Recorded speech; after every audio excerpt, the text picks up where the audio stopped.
Let's turn over to 2 Samuel chapter 6. As I get myself hooked up here.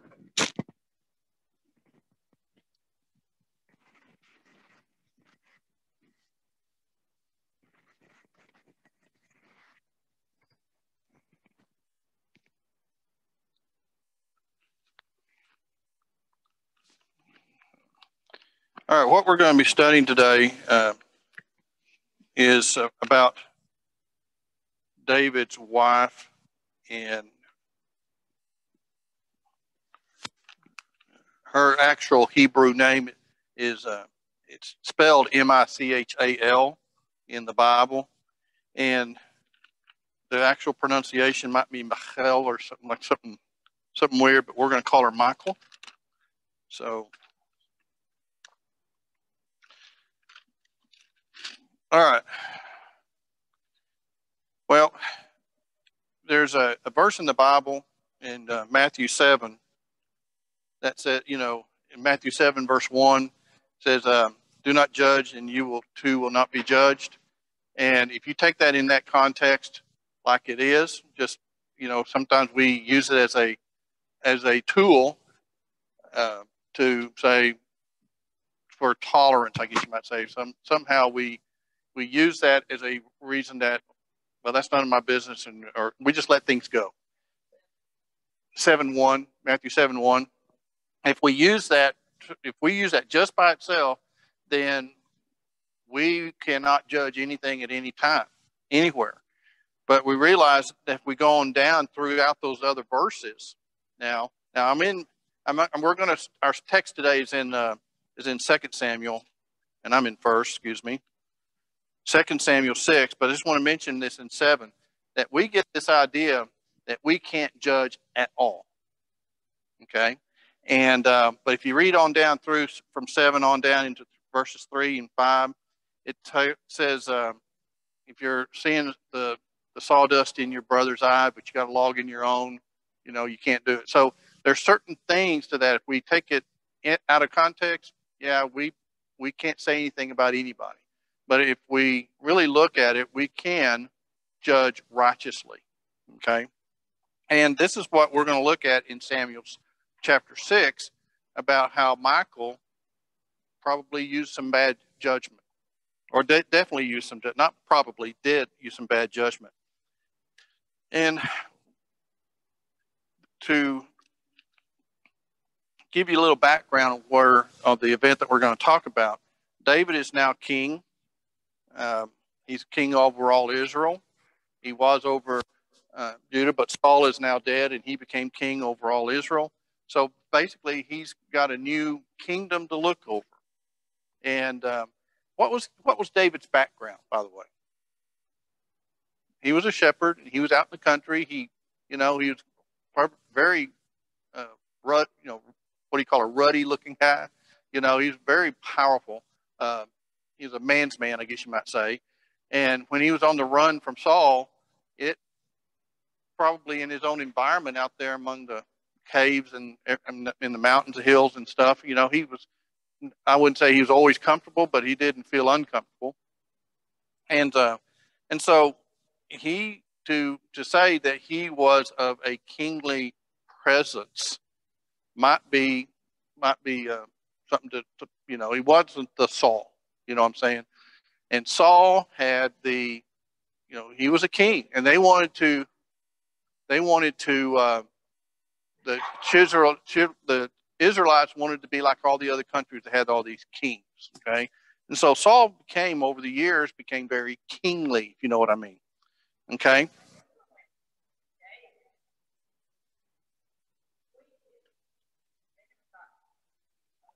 Right, you're right.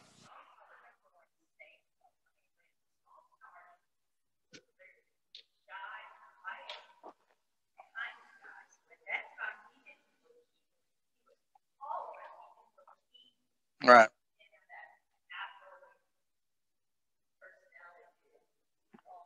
Right. Right. And so, well, the reason I bring this up is because David, even though God was with him, is learning the king ways, I guess you might say. And I would say that he probably wasn't politically correct, if you know what I mean. And there's a certain air about that. Well, let's kind of get back to the story of what we're looking at. When he was establishing his getting his kingdom going, he decided to bring the Ark of the Covenant to Jerusalem. Okay, and he was going his way, and so. And all the way up through, if you read, and we're not going to go there, but if you go back into chapter 5, you'll see where David is inquiring of the Lord as he steps through these events. He's inquiring of the Lord, and the last thing he inquired of the Lord, say, should I go up against the Philistines? I always want to say the Philistines, that island down there in the Philippines. Ever since I heard Archie Bunker say that, I catch myself. But he went up against the war against, and God said, go. And then he inquired of the Lord again in battle. What should I do here? And he told him how to maneuver around. And so he was inquiring of the Lord all the time, constantly inquiring of the Lord. Okay. So here's this one event. Hey, I'm going to go get the ark. Let's go get the ark. Let's bring it to Jerusalem. Did he inquire of the Lord? Okay. We read over in 1 Chronicles 15:13, and he admitted, I did not. We did not inquire the Lord at that time, and we did it wrong. And it brought around disastrous results. What happened is they put it on a cart, which was against what God wanted them to do, pulling it with ox, which was not according to God's. And basically what God is saying, I am holy, I will be kept holy, you will respect me. And when Uzzah went out to hold, the ark was about to fall, and he went out and touched the ark, he killed him right then and there. And a lot of people say, is that a just God that does something like that? He didn't even have time to ask for forgiveness. But, David was angry, but then he became fearful. Okay. So that's another story on itself. I want to go on past that. But basically, David knew, he said, okay, we're going to inquire the Lord this time and do it right. Okay, and that's what they were doing. So let's start in 2 Samuel 6, verse 12. Now it was told to King David, saying, the Lord has blessed the house of Obed-Edom. That's basically that's where they left it after the Uzzah event, and he killed. They said, let's kind of leave it here for a while. And David went and brought up the ark of God from the house of Obed-Edom into the city of David with gladness. And so it was that when the bearers of the ark of the Lord had gone 6 paces, he sacrificed an ox and a fatling. And David was dancing before the Lord with all his might, and David was wearing a linen ephod. Does anybody know what a linen ephod is? Or if I'm even saying it right? Ephod. Now, from what I understand, scholars are still wondering as to what that was. Cloth, okay? There's an assumption that it was kind of like an inner garment or something, but it really, the priest wore them. Yeah, okay? And so, but what he had done was he took off his kingly robes. He was like the other people around him. He pretty much took off all those kingly garments. Verse 15. So David and all the house of Israel were bringing up the ark of the Lord with shouting and the sound of the trumpet. Then it happened, as the ark of the Lord came into the city of David, that Michal, the daughter of Saul, looked out of the window and saw King David leaping and dancing before the Lord, and she despised him in her heart. Okay, so before we go any further, here's the event. The Ark of the Covenant, they had a victory against the Philistines. They had a disastrous event, but now the Ark is coming into David. And David is excited about it. He's worshiping the Lord, and he's down like the common people, but he's dancing and exuberant. And what's your first event? What's your first thought of him doing something like that?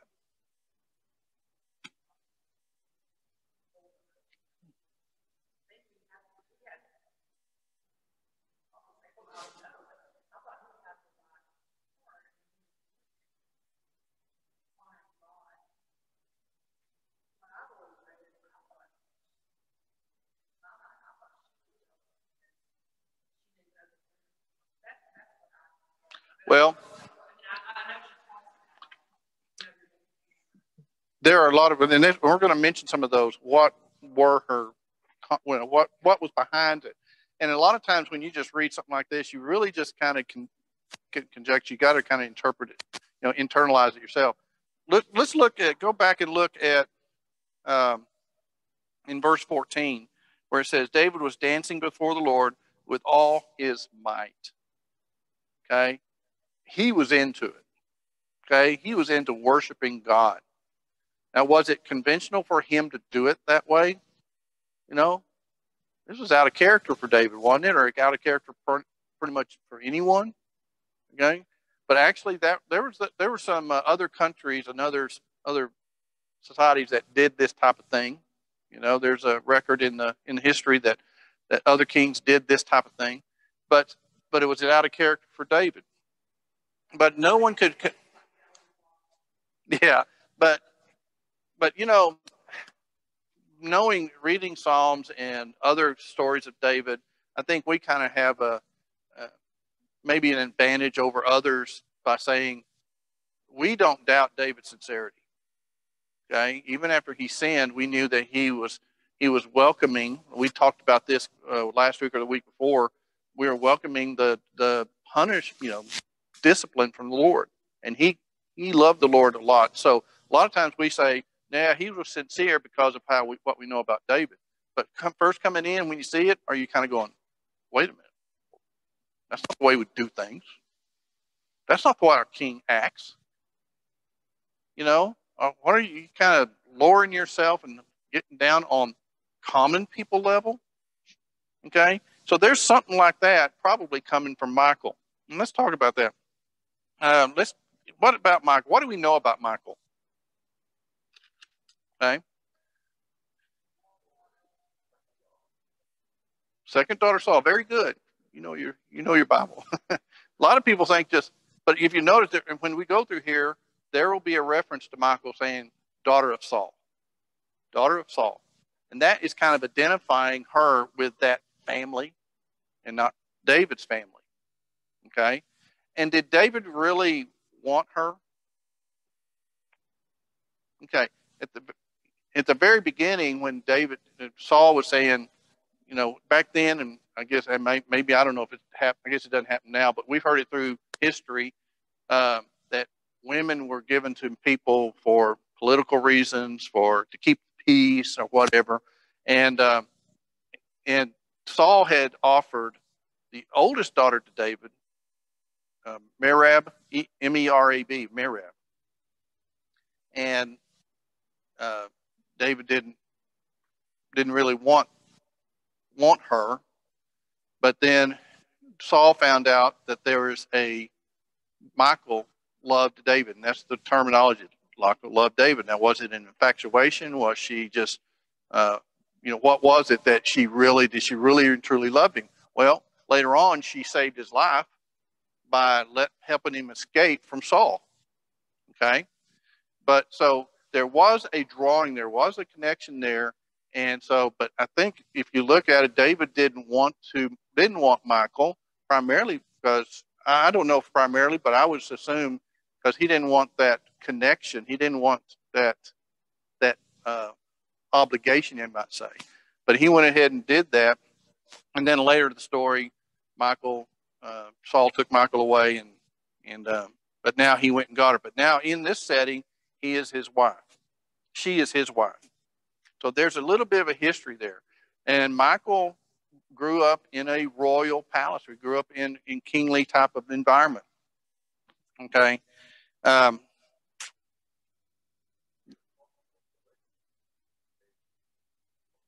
Yeah.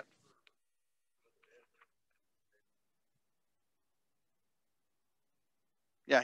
That's right. Yeah. He had Michal for a while, and then because of he took her away. But then after Saul had died, he went and got her and brought her to Jerusalem. So if we don't question David's sincerity, do we question Michal's? Despite, it says there that in verse 16, she despised him in her heart. Okay. What turned? Did someone just go like that? I guess they could, but did she just turn, or is she looking at prior events? Uh, Now her father and her brother, and there's still some animosity between uh, the house of Saul and the house of David. There's still some animosity. There's some hurt feelings. If you think about the Civil War, how many people for decades still feel, and even today, they still bring up the Civil War on what really happened, and there's still some hard feelings. So I can't help but feel like there's still some hard feelings there, and Michael may be having those. Okay. Um, so we feel like, or I do feel like that he was sincere, but why did he go down and just wear a linen ephod? What was he trying to do? What was his intent? Yes, exactly. He humbled himself. He humbled himself, and he took the focus off himself. That's exactly right. And so, what Michael was saying, hey, and then you're right too. She accused him, and I looked through several translations, and I looked it up looked at some commentaries. There are some people that think he got totally naked, and there's no proof of that. Okay, there's no proof of that. But he did take off his kingly robes. He did take out, and he humbled himself. Did he get himself down on the level of the other people? Well, sure. But his first goal was to humble himself before the Lord, take the focus off of him, and put it on God. Okay. Uh, so Michael's contempt for his celebration. I would say that Michael was probably, and there's several events, and anything that we say about Michael here at this point would be, from what I can read and the commentaries I've read and the different translations, just conjecture. Okay. I don't know if we can really, but it says that despised him in her heart. Who knows our hearts?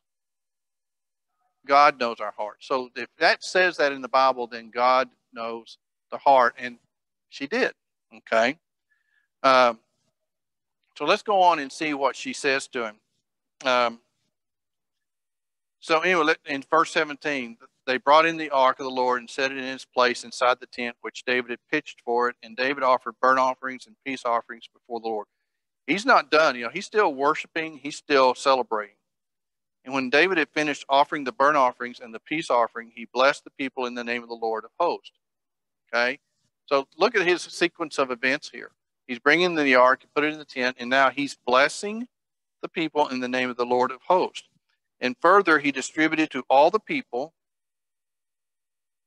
to all the multitude of Israel, both to men and women, a cake of bread and one of dates and one of raisins to each one.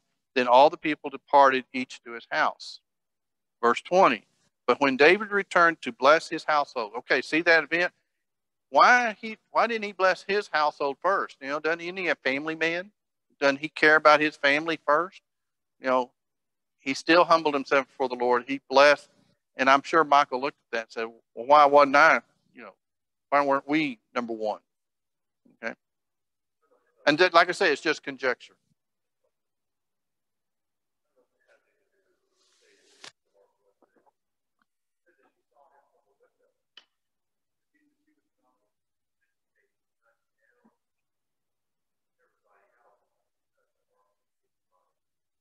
Yeah. And David was.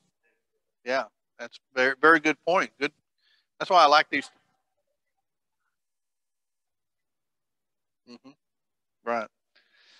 All right. But in verse 20, when David returned to bless his household, Michal, the daughter of Saul, came out to meet David and said, how the king of Israel distinguished himself today. She's being sarcastic, isn't she? He uncovered himself today in the eyes of his servants' maids as one of the foolish ones shamelessly uncovers himself. And I think it's that verse right there that people think that he totally uncovered himself completely in front of the servant girls. But he basically, she was jealous, I guess, how, or whatever her thought process was there. Um, she just pretty much kind of kind of put it to him. Okay, and then let's see what David says. Um, and David said to Michal, "It was before the Lord who chose me above your father and above all his house to appoint me ruler over the people of the Lord over Israel. Therefore, I will celebrate before the Lord." So what he says is true. Okay, and sometimes truth hurts. Sometimes truth is he just says, "Hey, there's that friction I think between the house of Saul and the house of David. Hey, you know, I'm celebrating before the Lord, but it was the Lord that chose me over your dad, over your house. In fact, what happens when a king dies? Who's the next that is up to be king? The son, right? Well, Jonathan died in battle, so who else is going to come up and somebody from Saul, right? Someone in that line. But that's not what happened. It happened that David now, it broke the house of Saul. So that's what happens in things like that is there's that animosity. And David, even though the truth hurts, that's exactly what he said. And then he said, I'm doing it for the Lord, and therefore I will celebrate before the Lord. And I will be more lightly esteemed than this, and I will be humbled in my own eyes. But with the maids of whom you have spoken, with them I will be distinguished. And you're right, Wendy. Michal, the daughter of Saul, had no children, had no child to the day of her death, which back then was a shameful event. I mean, it was a disgrace not to have any children. Some people have tried to come back and say she had children later, but there's no proof of that either. And they tried to put her name, this person had so many children, that's who Michal really was, but that's not true. There's two things here that could have happened, and probably, well, definitely two things. It could have been that David never had relations with her again, ever. But then even if he did, God saw to it that she was barren for the rest of her life. Okay. There is a verse over later on.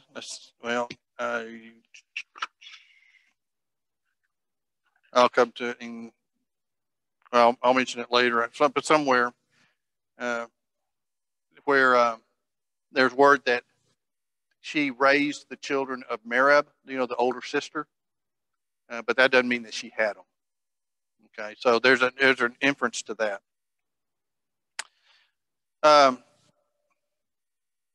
So did Michal think of herself better than David? That's one of the questions here.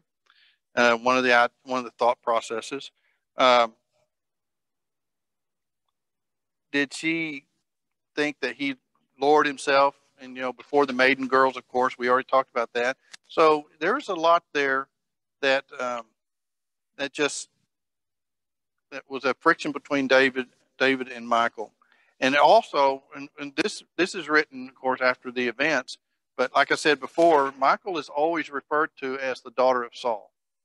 Daughter of Saul, daughter of Saul. Not really the wife of David. And throughout this narrative, it's always the daughter of Saul. So there's always that relationship back there, and that's probably what she kind of wanted to as well. And so could Michal also be jealous of his relationship with his people, his relationship with his God? Could she be jealous of her position that she's, second? It's in this life we're supposed to put our spouses number one, but God is number one, and because of our number one of devotion to God, then we have we love our spouses. So let's go back to Matthew 7.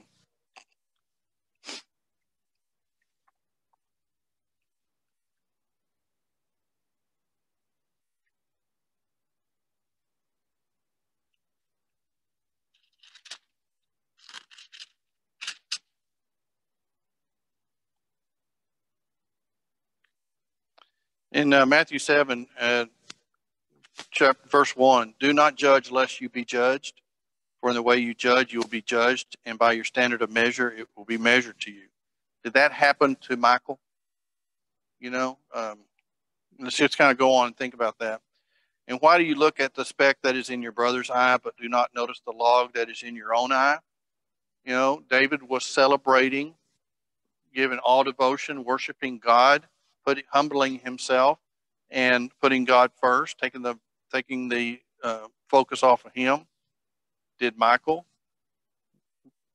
How can you say to your brother, let me take the speck out of your eye, and behold, the log is in your own eye? You hypocrite, first take the log out of your own eye, and then you will see clearly to take the speck out of your brother's eye. Do not give what is holy to dogs, and do not throw your pearls before swine, lest they trample them under their feet and tear you to pieces. So if we look at what happened to Michal, she made a bad judgment, for whatever, for selfish reason, for whatever reason. She said, David, that's not the way you worship, or that's a disgrace. How can we relate this to us today? How can we bring this back and say, can we look at somebody else's style of worship, and they're in the moment, and say, that's not the way to do it, and criticize that? Okay. What about, you remember Samuel's mother that was praying hard, praying fervently, and Eli thought she was drunk? Okay. So how does that relate to us today? How can we relate that? I remember those of us that grew up in church several years ago. I can't put a date to it, but when I was growing up, there was definitely no clapping all in the assembly, period. And I remember I was at another congregation here in town, and there were some college kids that got excited during a song, okay, and they clapped. And one of the elders got up in the pulpit and said, you've been told before not to do that, and you shouldn't do that, and just really kind of berated them for it. And so that really kind of, should he have done that? Should they have done that? There's certain things that we kind of have to really be cautious of. Yes.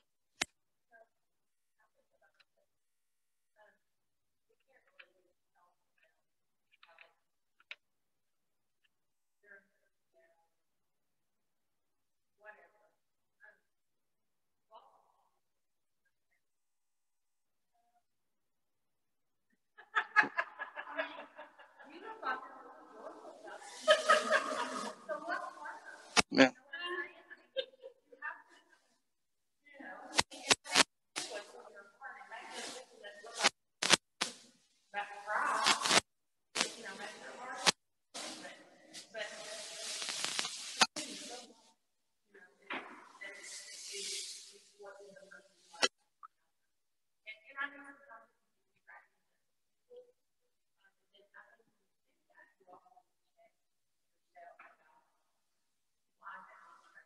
Yeah.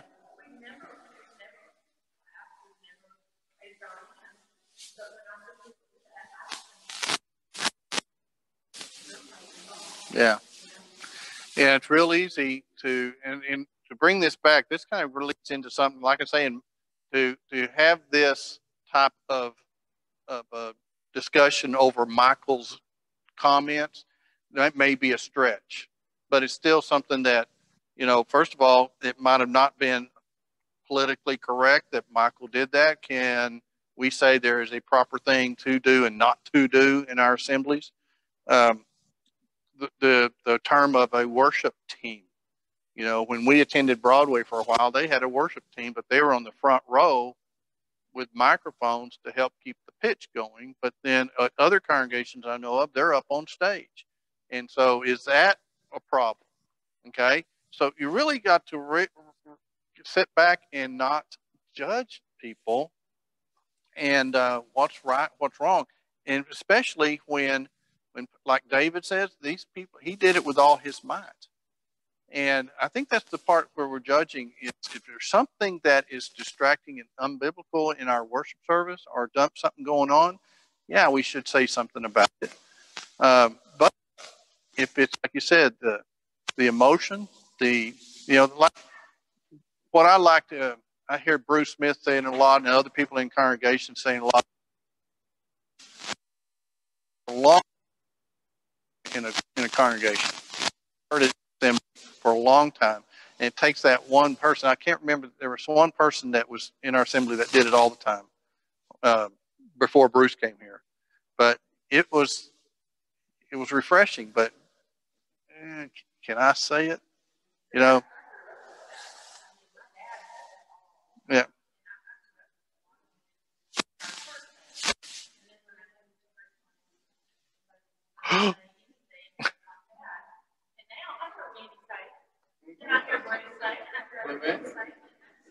Yes, and I think it ought to be more of it. Okay, so we should not allow these people that are, sometimes we kind of hold back because not of how we be seen or how we be viewed. We hold back on really putting our whole might into something. And wouldn't it be great though to have a celebration in our worship service like David did on the ark? Okay, would that be right thing to do here? He did it for the Lord. He humbled himself. Now, how does it make us feel to see Dale, when we're praying, kneel down up there on stage? Does that bother you? Yeah. Okay. And so, just because that's where we don't want to judge that and hold back I'll call it David's dancing. It's basically what we're looking at. David's dancing it might have not been politically correct. So we need to allow that, and if you have a problem with it, this is where the dialogue comes in. If you have a problem with it, you may want to go to that person and say, and get to know and say, hey, they were sincere, okay, about all that. Let's turn over to Colossians now. Colossians is after.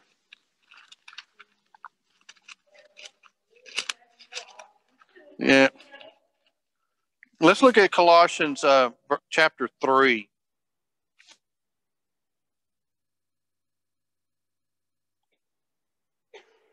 In verse 16. Let the word of Christ richly dwell within you with all wisdom, teaching and admonishing one another with psalms and hymns, spiritual songs, singing with thankfulness in your hearts to God. And then 17. And whatever you do in word or deed, do all in the name of the Lord Jesus Christ, giving thanks through him to God the Father. Hey, there's a lot of times this kind of gives me an idea or a view of a celebration. When you sing, there's celebration. I have been to congregations where the singing is just phenomenal. It's just great, and the people get into it, and so we do it with all our might. Okay, and so this is like in Colossians, Paul is talking about putting on the new self, and when that new self comes in, and when you get that connection with the Lord, there's some the emotions not to the point of where people think you don't want the outsiders to think that there's something wrong, but the celebration of life in the Lord is to be expected or to be celebrated.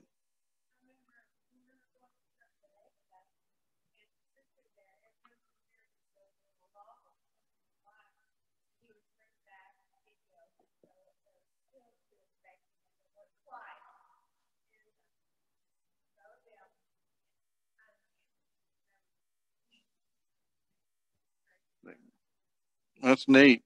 That's neat. Okay.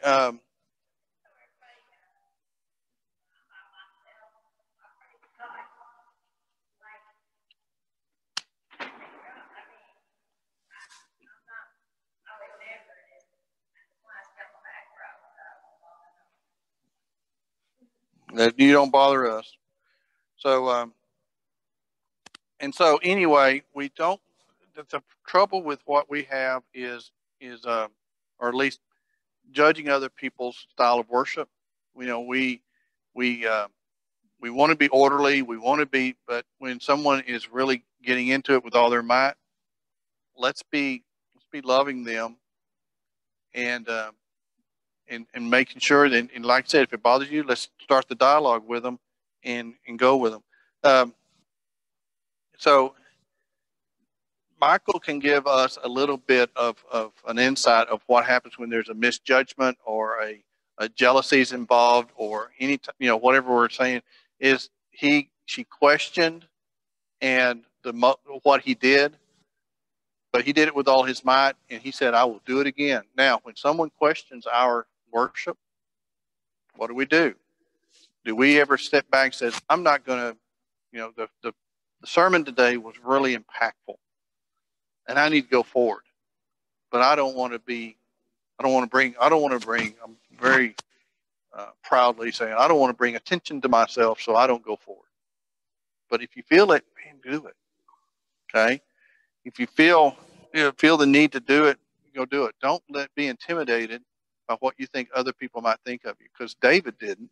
David said, hey, I did this for the Lord, and I'm going to do it again.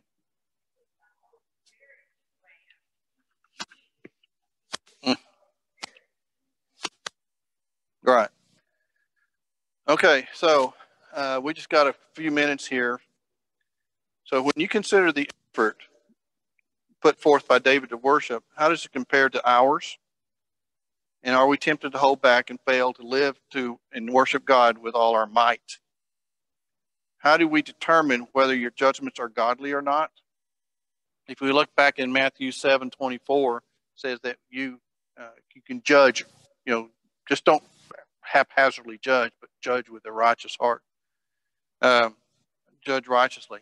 How do you determine whether your judgments are godly or not? In what ways have you experienced a judgmental attitude and need to repent of it? And how will you allow the Spirit to develop in you a different attitude toward others? And the last question, what are some practical and tangible ways you can take joy in someone else's extravagant love for God? Is there someone who comes to mind?